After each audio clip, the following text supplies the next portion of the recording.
So I live in Crater Lake National Park. It's pretty cool. After I graduated high school, I worked at this crappy job, saved up a bunch of money. I just moved out to Crater Lake National Park, and I live here now. It's not exactly legal what I do, living in a national park, but I've got a lot of different disguises that I wear from day to day, so the rangers don't necessarily know who I am. A lot of people come into the park and I can just buy some wares off of them from town.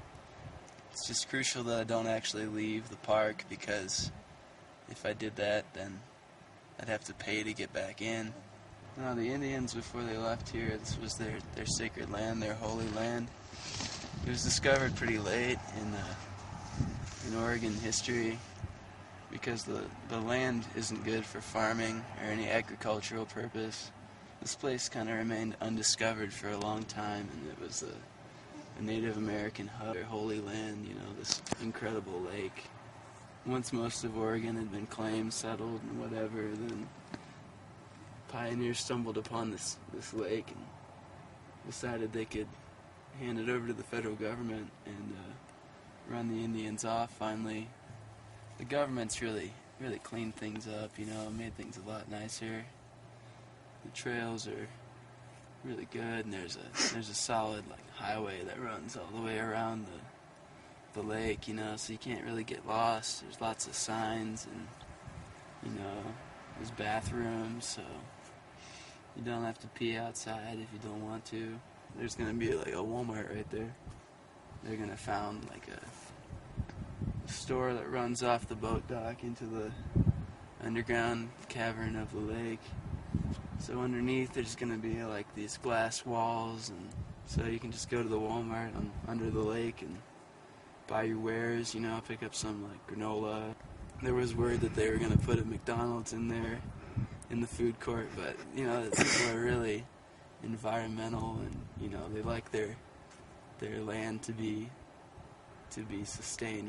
You can't really do something like a McDonald's, so I think they're leaning more towards a Subway. But yeah, it's gonna be really cool when they get the Walmart put in under the lake.